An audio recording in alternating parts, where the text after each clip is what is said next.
do know your favorite sports personalities on the pitch, but how well do you know them off the pitch? We bring you their stories, their lifestyle off the pitch. We discuss the games as and when they happen. We discuss the fun parts of the game, hidden from the lens of the media that we never get to hear, and give an in-depth analysis as to how the things that happen. We will come your way with everything sports, including the entertainment aspect of it. Expect nothing but the best of analysis from my guests on every Friday from 12 p.m. to 1 p.m. on stream on Facebook. Make dates with us. I am your host, SADICK ABDUL LATEEF.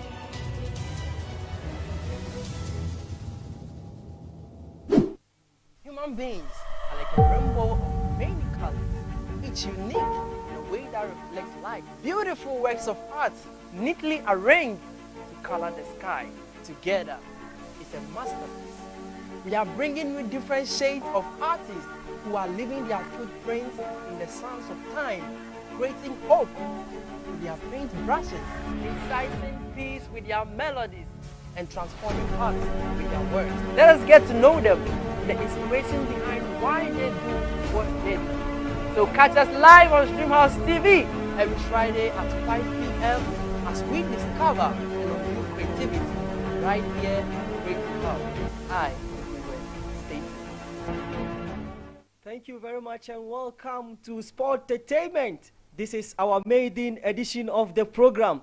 From now till the next 1 hour, expect nothing but the best of analysis.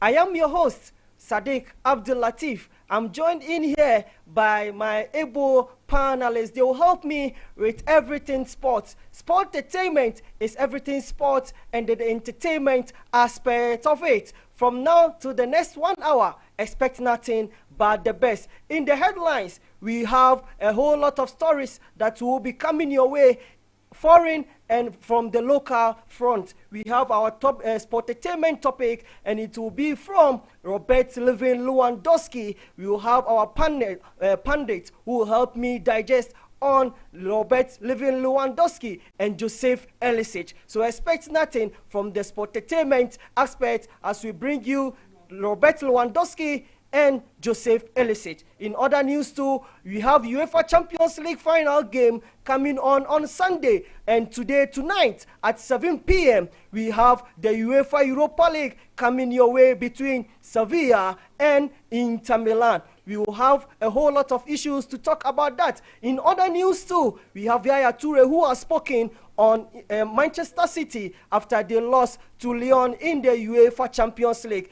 Henrik Larsson has joined Barcelona. What will be his role at Barcelona? And a whole lot of stuff at the foreign staff. If we come to the local scene, we have Joseph Eso, who has completed his contract with Accra House of Folk, and he's reported to join Kumasi Asante Kotoko. We will look at the psychological aspect of Joseph Eso's move from Accra House of Folk to Kumasi Asante Kotoko, should he be able to complete that deal. And also, GFA has set up 1st September as the day of ordinary congress to usher in the next football season. That's the 2020-2021 season. This and many more that will be coming your way from now till the next 1 hour. Let's go for a short commercial break. When we return, we zoom into the stories in a whole.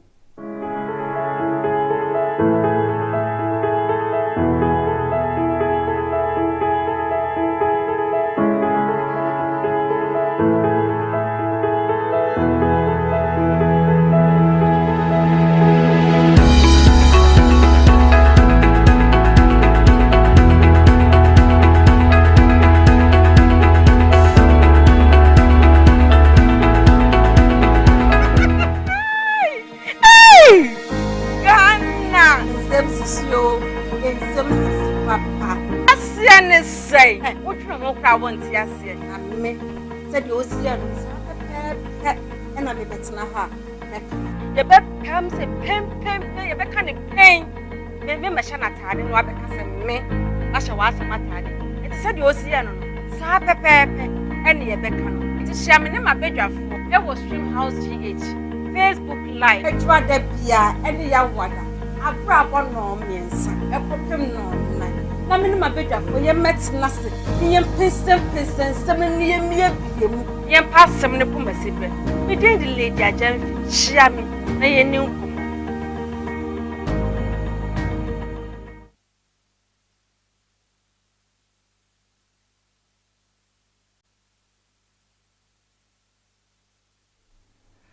Welcome back to Sportertainment. We are live from Streamhouse TV on YouTube and Streamhouse GH on Facebook. Just go to YouTube, search engine, type Streamhouse TV.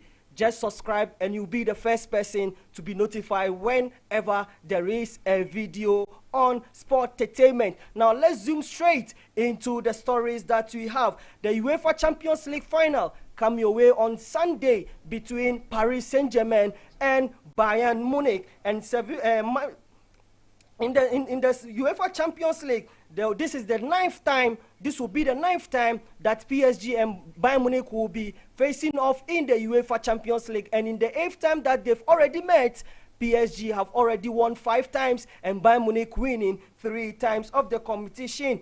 And that will be a match that will involve a whole lot of aspects of the game, from midfield to attack and into the midfield aspect of the game. Who will win on Sunday? We will have definitely, it will be a new winner or a 6th-time winner of the UEFA Champions League. And today we have the UEFA Europa League between Sevilla and Inter Milan, and it's also a KG encounter that we will be expecting. Sevilla are the most successful team in the UEFA Europa League. They've already won it 5 times, with Inter Milan, the 2010 champions of the UEFA Champions League under Jose Mourinho. They will be playing their first final after a decade when they were able to beat Bayern Munich in the 2010 UEFA Champions League at the Bernabeu by 2-0. They are returning for the first time after the decade in playing the final of any European competition. Tonight, are we going to see Sevilla winning their 6th UEFA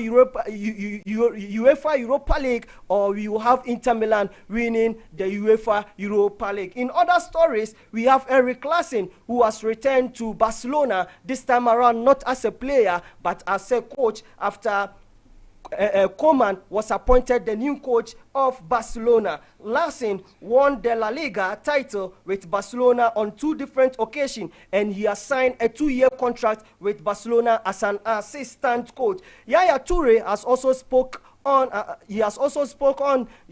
Manchester City's exit from the UEFA Champions League, and he says that in subsequent competitions, the defeat to Lyon might affect the psychology of the players, as other teams in Europe are trying to strengthen their squad for the UEFA Champions League next season. I don't know how true this statement is from Yaya Toure. My panel will help me digest this issue. Ralf Rangnick, who was previously the development officer for RB Leipzig, believes that coach Julian Nagelsmann has developed the thick skin to be the coach of Real Madrid in the next coming years, and he thinks that the right coach to take over from Zinedine Zidane is Julian Nagelsmann after his stings with RB Leipzig. You know, previously in 2018, he rejected an offer to coach Real Madrid. Marseille have been banned from taking part in the final of the UEFA Champions League as their rivals PSG and Bayern Munich lock arms on Sunday's UEFA Champions League final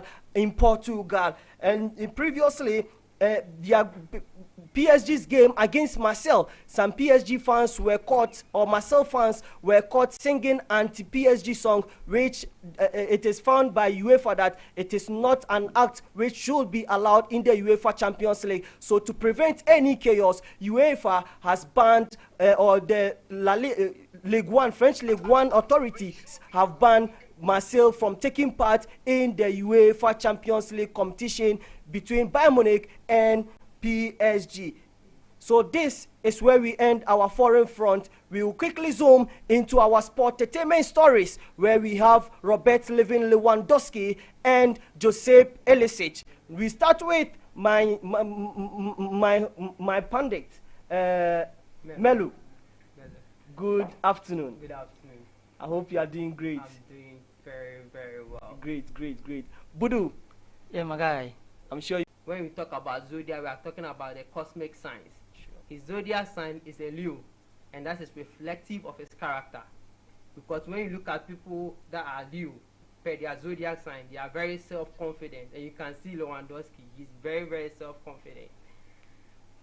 Lewandowski, for his childhood period, was brought up in the Catholic household, and when his father passed away, he had to live with his sister. So he has gone through tough times, and that has built him as a person, and he has that fighting and self-confident personality within his nature.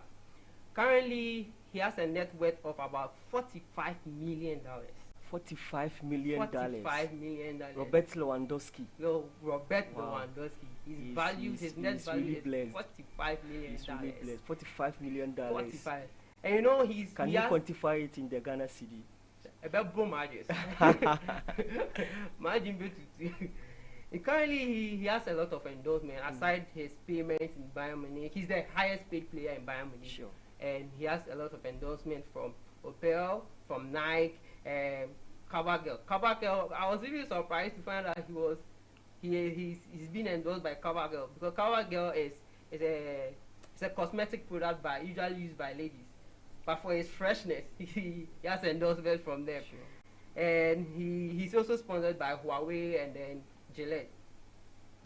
His wife, interestingly, his character is so matching with his wife's character. His wife holds a black belt in karate. Oh, wow. And she's a bronze winner in the 2009 karate tournament. Oh, okay. She's a very strong woman. So you can see why Lewandowski has a very good, tall body. Yeah, he's a strong guy. Sure. Because he needs to be strong to meet his wife's personality.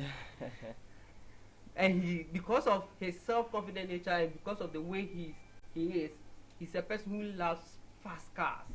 Fast cars. Yeah, Lewandowski once said that if he had the opportunity to do any sports aside football, he would rather be in the motorsport. He likes fast cars. Very, very fast cars. Very fast cars. And that is how he likes. And you know, when people see Lewandowski play, they only think that he's just like an ordinary footballer. Lewandowski has a bachelor's in sports science. Okay. So it's not only about football. No. When it comes to the classroom, and I won't be surprised if Lewandowski, after his career, takes out the coaching job, because he already has the basics in terms of sports. Exactly. So you remember during the off-season, after the Bundesliga, there was video circulating when he was doing some press-up. He has knowledge in what he was doing. Exactly. That is Lewandowski. That is the entertainment aspect of the off-the-pitch lifestyle of Lewandowski that we present you today. Today is his birthday, so we wish him a happy birthday, Robert Lewandowski. Happy 32nd birthday, Robert Lewandowski. He is the leading top scorer in the UEFA Champions League with 15 goals. And his side, Bayern Munich, are in the UEFA Champions League final. And on Sunday, they will be locking horns with Paris Saint-Germain. Let me go over to Budu. What do you have for us today in the sportertainment aspect of the show? Well, excuse me. I would like to talk a little on Joseph Ilicic. It's very saddening and disheartening. Joseph Ilicic of Atalanta. Oh, okay. Ilicic, we understand, is considering retirement from football because of what his girlfriend, was it his wife? Yeah, his did wife, to him very well. his wife. So the wife did to him because she cheated on him. And Ilicic, it's so saddening because he's been a key cog in Gianpiero Gasparini's Atalanta side. Atalanta have marveled this season in Europe and in Italy. So a lot was expected from this particular side.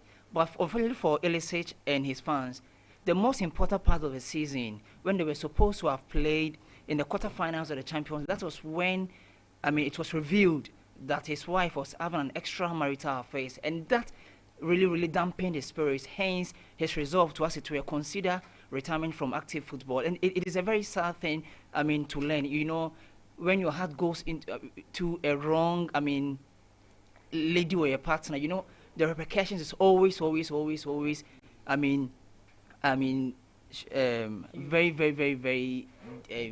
should I say, very controversial, very difficult to overcome it when you find yourself, dating, a wrong person. Sociologists have always said that for them, of all the institutions in the world, the one institution that is most critical to the success or failure of a man is the maritime institution. They made mention of the political institution. They made mention of the religious institution. They made mention of the economical institution. And then maritime institution. After the maritime institution came the educational institution, the health institution. But out of all these, according to sociologists, it is a maritime institution that's the most important thing. Because if you are to find yourself in a very bad marriage, all the other institutions come scrambling. We've had issues, or we've had stories. We've heard stories of people, big political bigwigs, whose political lives came to a crumble because of a failed marriage. Religiously, there are a lot of instances to corroborate this claim. So, for a footballer like himself, Joseph Ellis, to find himself in this particular situation, definitely, he's depressed, and him being depressed, automatically, the only thing that can make him overcome this particular situation is just to quit football and look for something that will make him, have another sense of, living. Because for now, he sees, because of what he's currently going through, he has no sense of reason, and he has lost it. Not until he, activate a different sense of purpose, because every man of study, every human being must have a tenacity of purpose. For now, Elisic has lost his, and the only thing that can make him recover is to go out of this and then, try some psychological, therapies, and then come back to life, as was the case before. So I think it's a very big blow for Joseph Elisic, his fans, his family, and to all football neutrals. Wow. Joseph Elisic. That is the story of Joseph Elisic. The second sportertainment topic that we've discussed so far on the show.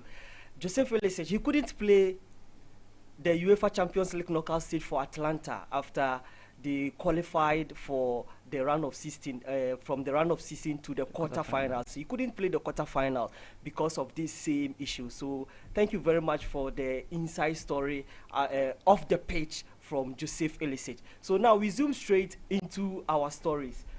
Today we have the UEFA Europa League, final between Sevilla and Inter Milan.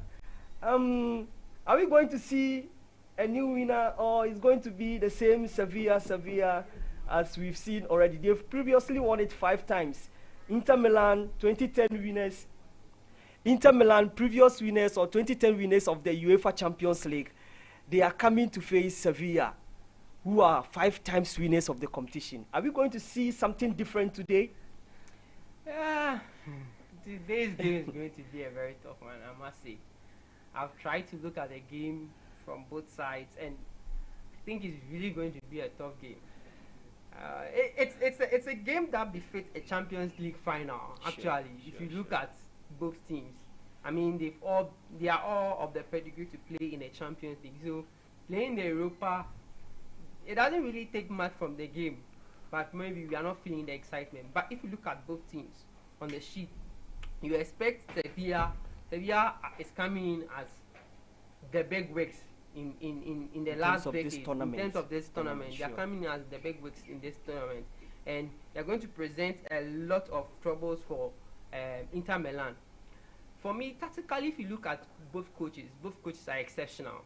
You know, Conte usually goes with his 3-5-2 system, and then Lopetegui is one flexible manager. It's more of a dynamic. Yeah, he uses a whole lot of tactics into his system. I call him the second man in the game, actually, because when he's playing a game, he often changes the way his team is set up. So you find Sevilla play with a 3-back, other games they'll play with a 4-back. Depending on the kind of games he's going into. He usually prepares his game to meet his opponent's weakness and their strength. And that's Lopetegui. Okay. And I expect that in this game he's going to go with a 4-3-3 formation with those who are playing in the knockout. So we are going to expect Diego Carlos, we are going to play Koundé at the back, centre back, the two, then Reguilón on the left, then we'll have Navas. Koundé has been one of the sensations when it comes to European football.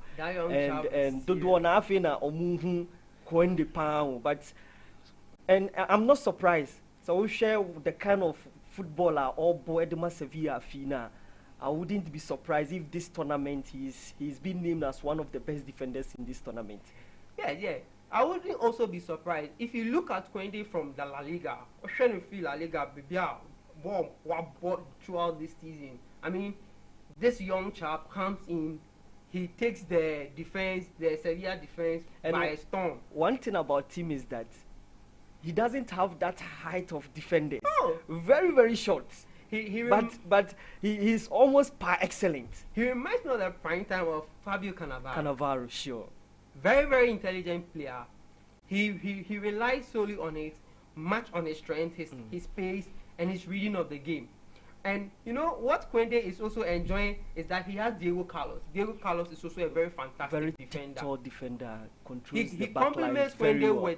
with his height and his strength. So both of them have this good partnership between them. And if you look at Sevilla's midfield, they have Eva Benega. My goodness, this guy is leaving Sevilla after this season. And if you watch Sevilla, good old Eva Benega. He's like he's a sweet wine. Sure. A sweet wine of Sevilla. Sure. If you watch Benega throughout the season, you just love the guy. You wonder, I don't know, Sevilla didn't come. Because the guy is an excellent passer. And in this game, this particular game, I don't expect anybody to dominate from both sides, to dominate the midfield par Benega. Though the game is going to be tactical, Benega is going to impose himself in this game. He's going to prove that he has the experience of playing in the Champions League as well as in the Europa League, and he has amassed that much experience. Obeto pass mienu and Sebiama. You say this is the sweet Benega. The game semi-final money Manchester United boy. You clearly saw the difference between him alone in the middle of Sevilla. Any Popobamo, any Fernandez, Bruno Fernandez, Fred Mo. You clearly saw the difference. He was head and shoulders above these three midfielders. Yeah. And I can say he tactically won the game for Julian Lopetegui on that night. Especially. And you see, even you. And the second goal that Sevilla used to win the game, it was through him. I don't know how he was able to spot Luke De Jong in the box. And that pass was exceptional, top class assist from Eva Benega. Every day, I always say that for players like Benega, we are not putting them in a class of the top midfielders, the class A midfielders, because they've not had the likes to play for Barcelona, Bayern Munich, Real Madrid, Manchester United. Sure. So, you don't get how many people would watch Sevilla game if they're not playing against Barcelona, if they're not playing against Real Madrid. Okay. But just the last World Cup, when Argentina was facing the crisis of who to play in the midfield, the moment they brought Benega into the starting line, we saw the way the Argentines could play. Their team began to work, except for the fact that they had defenders that had been weak. I mean, they are gone past their age. They couldn't provide the pace and things. But one thing about Sevilla tonight is the fact that we don't know the injury situation of Ocampos. It's still not clear. Sure. Even if he happens to start the game, he might not be able to finish the game. And if you look at Ocampos throughout this tournament from La Liga, he has been their most efficient output regards to the numbers, the goals and assists. He's brilliant. And to miss such a key player in this game, now we go to the Inter Milan side. They have Lukaku, who is on fire. He scored in their last 6 games. Lukaku is on fire, and he's complemented by Lautaro Martinez, who for me has been Inter Milan's best player this season. Okay, we will leave that. For me, he has been Inter Milan's best player so far this season. Yeah. Yes, you can talk of Lukaku, who has been scoring, but the exploit of Lautaro Martinez this season for Inter Milan, how he complements Lukaku in the final third for Inter Milan this season. For me, I think he has been my best player this season. He's been one of the best. For me, he's not my best. For me, Lukaku is the best output player in terms of the numbers, the goals and the assists. Lukaku has been better than Lautaro Martinez. But I think that because of the rumors surrounding Martinez, a lot of people look out for his output than Lukaku. But all the same, in this game, those two players are going to be key for them. And the midfield game is going to be key.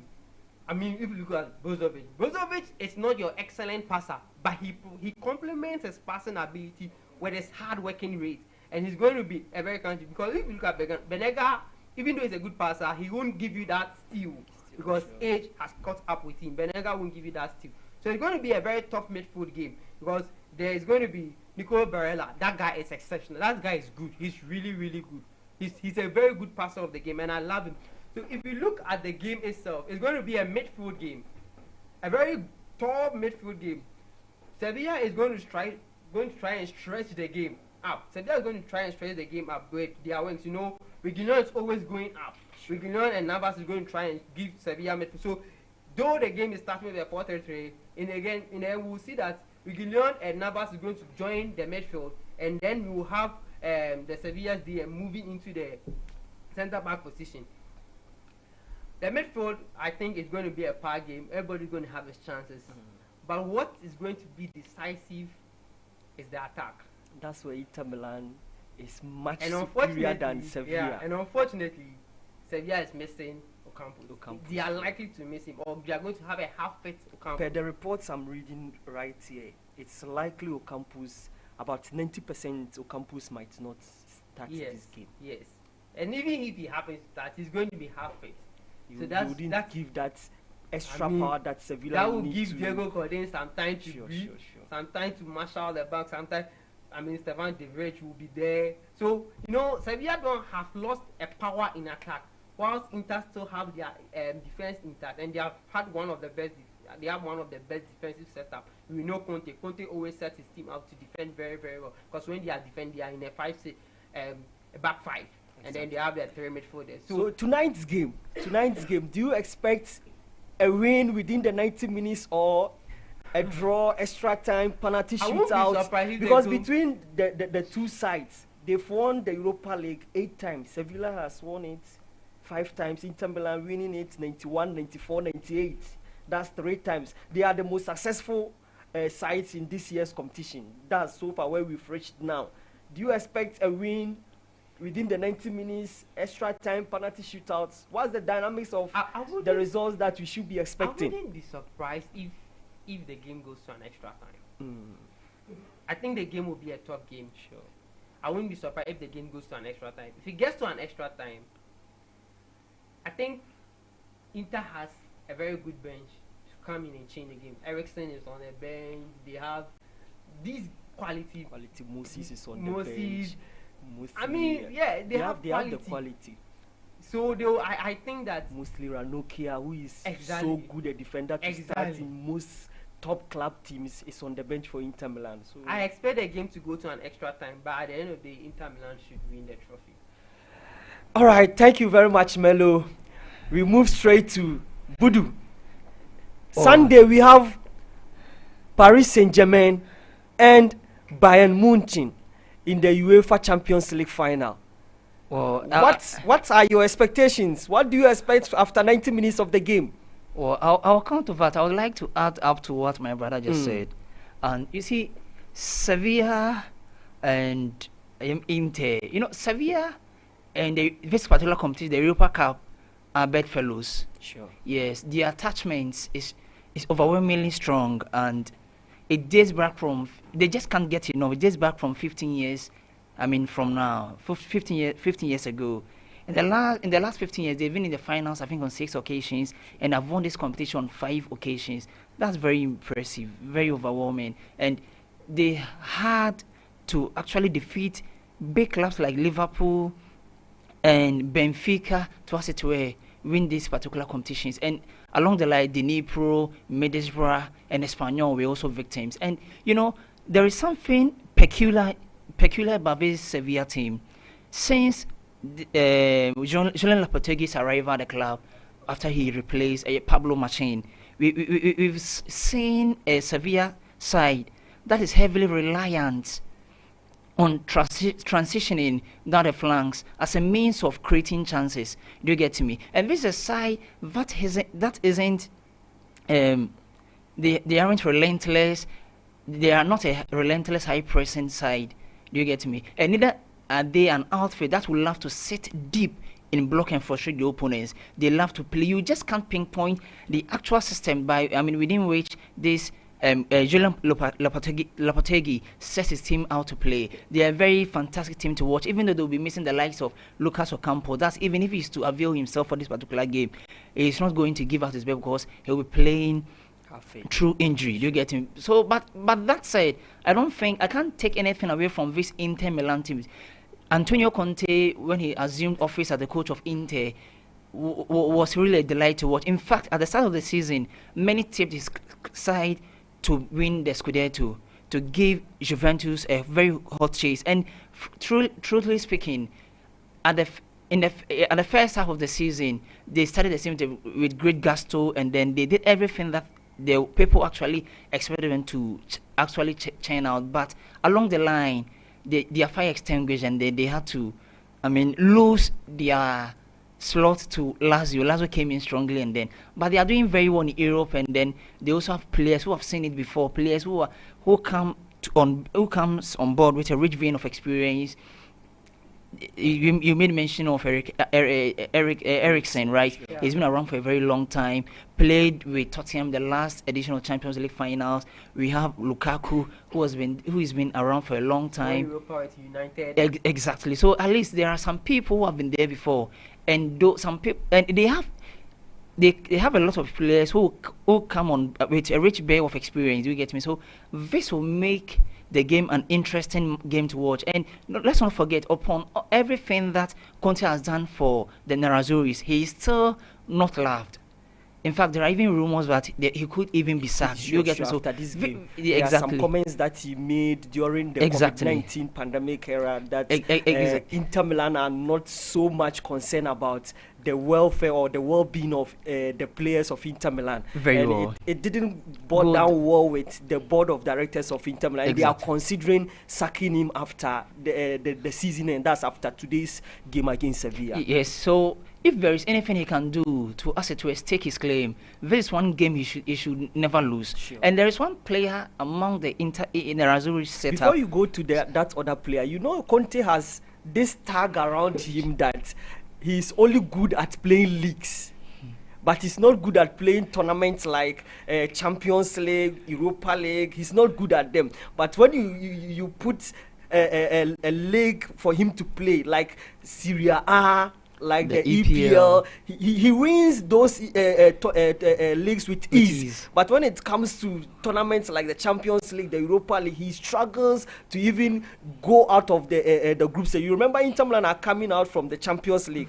They failed to progress from the group stage, and they are now in the Europa League final. And don't you think today's game will have much concern, to center much on how Conte will perform in tonight's game against Sevilla? Yeah, that's what I'm saying. For him to assuage the fears of his fans, sure, the fans of Inter, and also stake a claim for himself, just to make people believe that he isn't the Belagatman of Inter. Sure. Do you get me? The Belagatman case. Sure. The Belagatman of Inter. He's just someone. He's an achiever because wherever he went, he won leagues. He won league with Juventus, won the league titles with Chelsea. So at least he has what it takes to win this particular competition. So everything boils down on him. And if there is one player who can make Antonio Conte win this particular trophy, then it is none other than Samir Handanovic. Mostly, he doesn't get people talking about him, but he has been the key cog of Inter's transformation this season. You don't get to hear people talk a lot about, because maybe he's a goalkeeper, and he isn't Jean Oblak, he isn't David De Gea, he isn't Maloney, Thibaut Courtois, he isn't. So you don't get people talk about him that much, but he is a key cog of this Inter setup. And if Inter are to win this particular game to injury spell, so that guy is really key, and he's a real leader for them. They really need him to be at his best. And it's one of the reasons why I think that Inter has enormous experience to win this tournament. Thank you very much. This expect analysis from my in-house pundit, Melo and Budu. We zoom straight into our next topic. That's the UEFA Champions League. I was on to Budu. Budu, still the UEFA Champions League comes off on Sunday. You know this UEFA Champions League is very special. If you remember 2013, Bayern Munich played Chelsea. 2012. Thank you very much. They played Chelsea. Chelsea had never won the UEFA Champions League before, but they went to the Allianz Arena, caused surprise, won the Champions League right at the background of Bayern Munich. Yes. That's their home ground, the Allianz Arena. And this time around, PSG too are playing their first UEFA Champions League final. Mm-hmm. Do you think the omen will continue, or there will be some change of omen this time around? Well, PSG will go into this game having this at the back of their mind that should they win, they'll be the second French club to us to win this particular competition. Let's not forget that France, with all its talent, with all its resources, have only won this competition just once. Marseille was a club that did it, and they did it at the expense of a giant. They did it against Arrigo Sacchi's AC Milan in 1993. Because if you are to compare, the players of AC Milan then vis-a-vis the players presented by Olympique Marseille, the difference was just huge. Because AC, the Dimitro Albertinis, the Roberto Donadoni's, yes, Paolo Maldini's, they were just players who had what it takes. They were just players who were just reigning. Do you get me? Marseille could only bring the Abedi Peles, the Papins. Papin or even left. Papin left. Jean-Pierre Papin left for AC Milan. Do you get me? The season before. Do you get me? But it was just Angloma Dames who won this particular competition for Marseille. And after that, it took from 93. It took them some years, I think a little over a decade, for France to make another representation in the finals. That was Monaco. Sure. Did the chance Monaco. And they also brought in the Placils, the Rotans, the Ludovic Giulis, but also lost to a very good Jose Mourinho's FC Porto side. Do you get me? So Paris Saint-Germain will be the third French club to be in the finals of this particular competition. And should they win, they'll be the second club to win. And they've done everything to ask it to get to this very stage. Coaches have come and gone. Coaches have been sad because they, upon all the massive investments, massive injection of financial injection, none of these coaches could actually get PSG to the semi-finals of this particular competition. So for the first time in recent years, Paris Saint-Germain are in the semi-finals of this finals of this competition, and their trajectory has been very immense. Look at how they eliminated Atalanta. Look at how they won their semi-final clash. It was very impressive. That should tell you that even though they were termed the perennial underachievers, in the last few months, we've seen an improved Paris Saint-Germain. And fortunately for them, they have all their players playing at the top level. Do you get me? Neymar is on fire. Thiago Silva is on fire. Personal Kimpembe. You have Kylian Mbappe, of course. Mauro Icardi and Angel Di Maria, the unsung hero of the side. Do you get me? And on a very good day, this guy can do wonders. Marco Verratti. So every player of this is ready for action, and they are playing against a team that loves to play football. You underrate them at your own peril.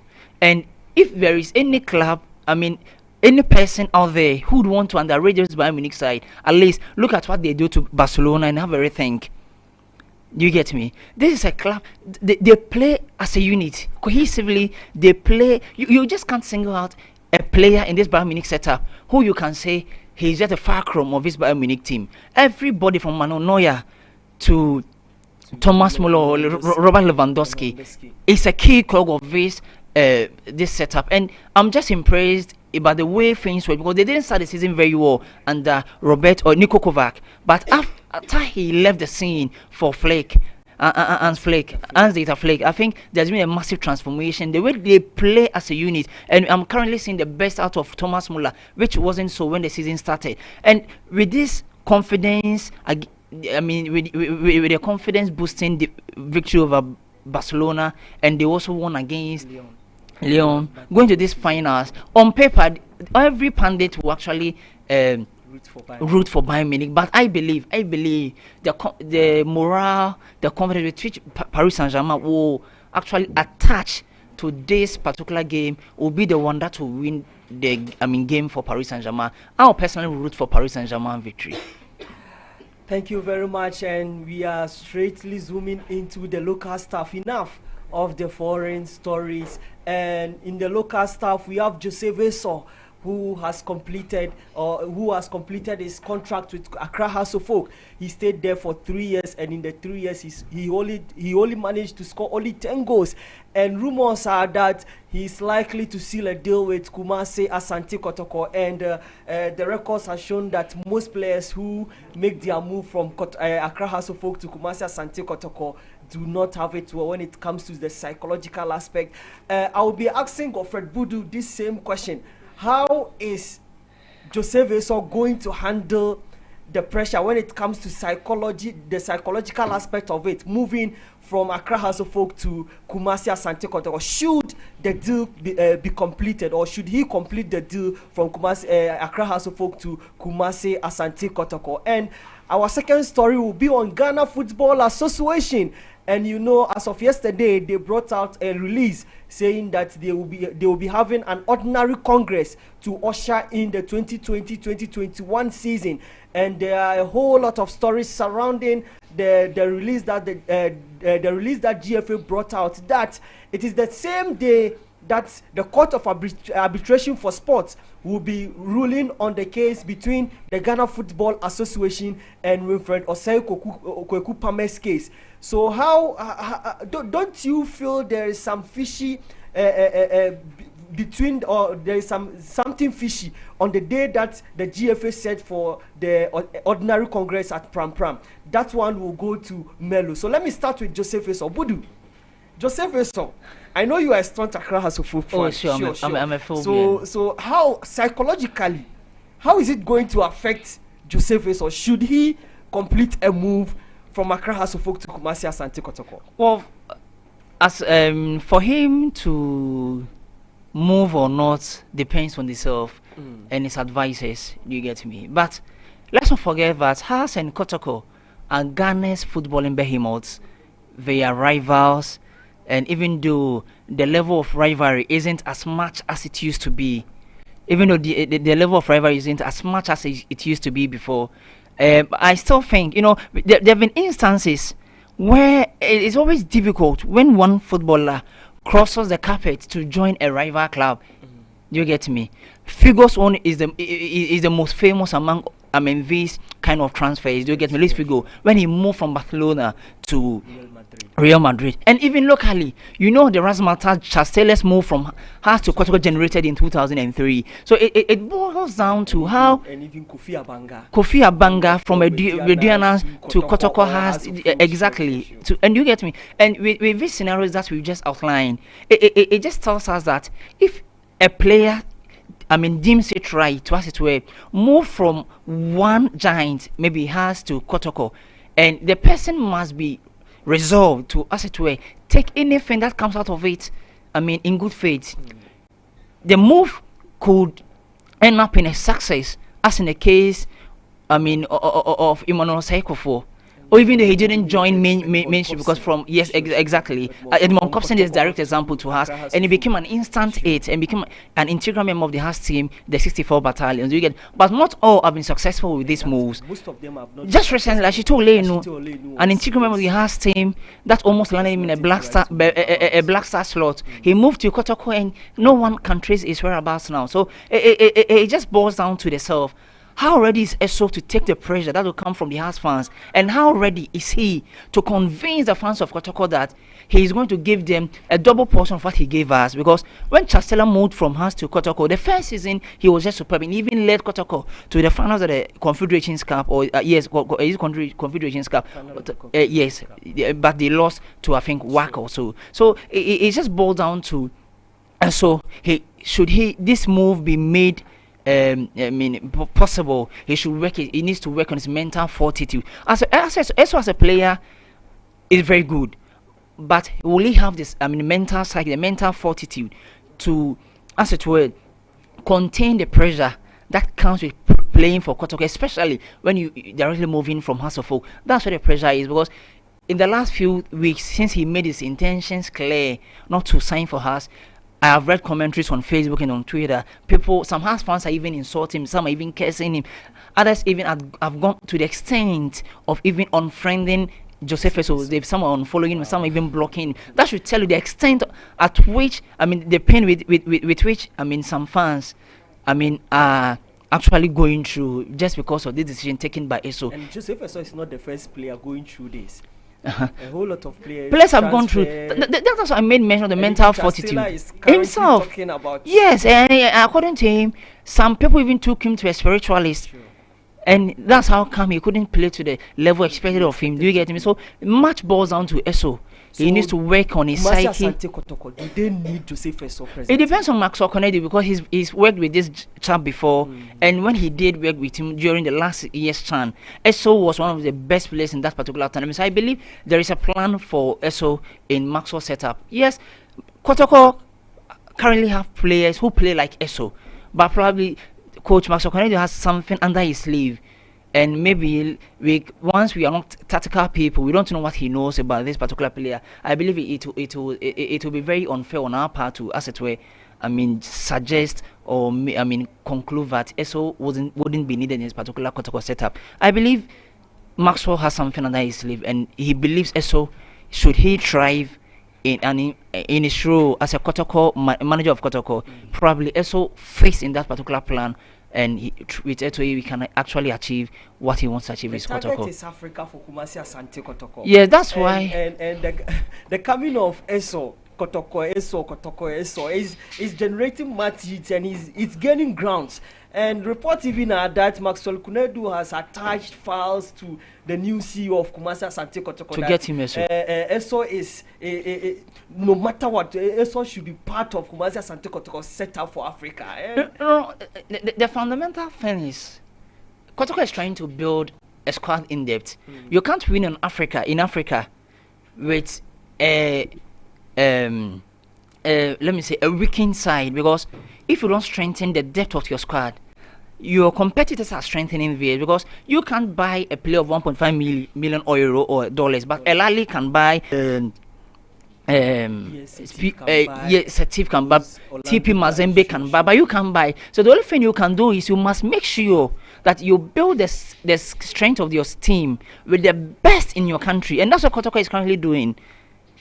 You get me? That's what Kotoko is currently doing, because the Maxwell will not have the luxury of time to build a formidable side, because Kotoko wants instant success, and the luxury of time is not something that will be given to Maxwell Konedu. Do you get me? Has won the Champions League in 2000 because they had prepared, they had played each other for 3-4 seasons, and none of them had moved on. Do you get me? So Coach Atukefe was able to, as it were, work with a particular set of players for some number of years, and that was how come they were able to win a Champions League and even won the Ghanaian League for 6 consecutive times. You get me?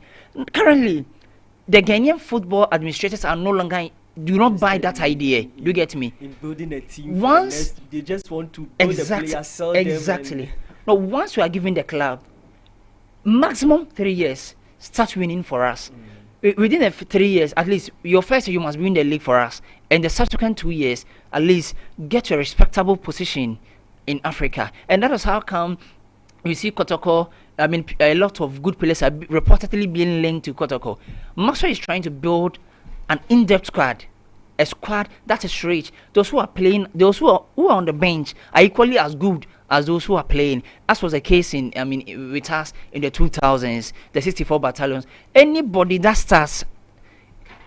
sits on the bench is as equally as good as the one starting, and that's exactly what. There is any substitution, you don't feel the impact. Sure. Do you get me? So that's actually what Maxwell is trying to drum home, and we can only wish him well in this expedition. Thank you very much, Budu. Malu, Maxwell Kunedu do not have any excuse for not doing well. If the season starts, then you wouldn't have any excuse of I need this player, I need that player, because the embargo that Menchia we knew had put on Kumasi Asante Kotoko not to purchase any player. the new management has come. They've spoken with the CEO of the club, and everything from Menchia shows that now Kumasi Asante Kotoko can buy as many players as they want, but not more than 30 players should be in the Kumasi Asante Kotoko squad. So it means that Maswell Kunedu is ready to let some players go and bring in another players on his own will. Yeah. So it means that he wouldn't have any excuse to fail, right? Yeah, he wouldn't. You know, for a club like Kumasi Asante Kotoko, for me, whether we like it or not, I'm also I am a Hazardful fan. But Kotoko is a royal club. I mean, no two ways about that. Sure, they're a royal club. They have to put themselves as a royal club. And if Maxwell Kunedu has been given this chance to make changes to the squad, he's had time to be with the team pre-COVID. Now he had time to be with the team during COVID, and then post-COVID he has time. So he's given a lot of break to assess the team from during playing time, up the pitch, how they play. Because you know one thing that also affect team building and the way the team translate it's reflective on the team's performance. It's also off the pitch too. So he has had time to manage all these things, and he's giving the opportunity to make changes to the squad, take the ones he doesn't want out and bring in new ones. If he's bringing in new ones, I mean, Kotoko, even though they have a new CEO and they have a new management, and yet they have not really come out with their plan, whether they want to focus on infrastructure or on the entertainment, on the result aspect. But we know for a club like Kumasi Asante Kotoko, you can't tell Kumasi Asante Kotoko to be without trophies for 2-3 seasons running. So they need to start winning. In as much as they want to have the infrastructure and other things in place, they still need to win. Because you can't say I'm focusing on infrastructure and be devoid of successes. You get it? For a club like Kumasi Asante Development and success, should go hand in hand. Sure. And I mean, look at the people on the board. They are men of prominence. So the money is there to buy, and equally you also have to sell some. So there's no excuse. Masco is a top-notch goal, and I expect that when the season starts, Kumasi Asante Kotoko should be competing. There shouldn't be an excuse where they say, we are building the team. No, you should be built. The level at which Kumasi Asante Kotoko is find himself, we shouldn't give them the chance to say they are building a team. They are of a certain pedigree and a certain standard, and they should be winning, whilst they also focus on development. And those two must go hand in hand. Thank you very much, and that's stories from Kumasi Asante Kotoko and Accra House of Folk. And we delve straight into Ghana Football Association, and as we said early on, they've set a date for the Ordinary Congress that will usher in the 2020-2021 season. And the date that the GFA has proposed, it comes as a clash with the date that the Court of Arbitration for Sports will be coming out with the ruling of the case between Ghana Football Association and Wilfred Kweku Osei, that's also known as PAMA. So there are a lot of commentaries that the Ghana Football Association has deliberately set that date to come and clash with that date that the Court of Arbitration of Sports will be coming out with the verdict, so that there wouldn't be much talks in case the verdict goes in favor of Osei Kweku PAMA. Melu, how do you attest with this statement that people are saying, or the connoisseurs of the local game are saying, concerning the date that the Ghana Football Association has set for the 2020-2021 Congress to usher in the season? Well, you know, football must run. Football must run. We've had some short break during COVID, and then after that period, we must begin to move our football forward. Sure. For this particular case that we are talking about, whether it goes in favor of the GFA or Mr. Osei PAMA, we still must move forward as a nation. Our football must run.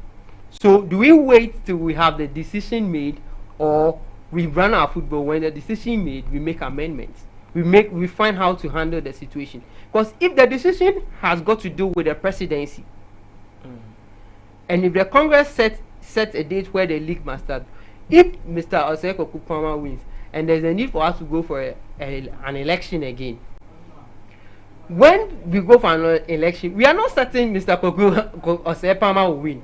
Neither are we not certain that so the Ket ruling might lose. So it means that even if CAS rules that Oseko Kupama has won the case, and there should be another election, Yes. it is not a guarantee that Osepama will be win. the next GFA And it's not a president. guarantee that Ket will lose. Oh, exactly. Ket could still win the election and continue as president. So do it we? means the ruling wouldn't have any effect on Yeah. on the Congress. Mine is that it might have effect, but yes, we must make preparation to resume football. Exactly. And we shouldn't wait, because this ruling, let's bear in mind, this ruling was postponed on 2 occasions. So it could be postponed again. So if we say we want to wait for this ruling to come in before we start making preparation to resume football, that is not right. We make preparation. When the ruling comes, we deal with the ruling in conjunction with what we have started already. And that's my own. We shouldn't wait for the ruling, even though the set date is a bit fishy with regards to, I mean, when the ruling comes, the ruling will want to take attention. Then there will be another story. So there won't be a lot of spotlight. There will be some level of divided attention with regards to the news outlets. But with all that said, we still need to make preparation. And it's key that we make preparation within the within the shortest time, and get ourselves prepared, so that government will see that we are really indeed prepared to resume our football. Let's not forget League One is starting this weekend. The French League One. The French League One is starting actually today. These people went on a break, came back, played their football, cancelled their league. They are playing Champions League. Just next But next Melo, few weeks, they are starting EPL. do you think organizing the Congress means that we are truly ready to start our No, football? but Looking it at is the a step. circumstances that Ghana football is going through with this COVID-19 issue, government reluctant on raising the ban or putting a lift on the ban to start contact sports. Do you think this Congress, ordinary Congress, the GFA wants to organize on the 1st of September is a preparation, is the right preparation, it's a step to show that you are ready to play our football? It is a step, because we need to keep our house But in Melo, order. don't you think we've not putting in the right materials to convince government that even with the Congress that is yet to come off, we are still ready to organize football? I think we have Do you think done. the Ghana Football Association has really convinced government? I think the Ghana Football Association can do more, but they are at least not redundant. They are making steps to prove themselves that they are ready to resume football. And one of the steps is having this Congress. Yes. So even though they could have done more, at least this is a step, and we must commend them for that. Even though the set date it's assumed that why do you put this Congress on the very day that CAS is coming? But we were here. That was on the 30, somewhere in August. We were all waiting for the 4th August. 4th August. We were all waiting for the decision, only to be told 48 hours later that it was it a has day been that postponed. Ghanaian football loving fans Everybody- served the net They- and went we- to CAS website We are waiting all for the on the stand decision. still, But waiting for a decision. To be told 48 hours that we have to the decision. So we have to start planning, and one of the key steps is having this Congress. At least whatever issues that come out of the Congress, we will know that this is where we have to take. So it's a good step for me. I don't see anything so fishy about it.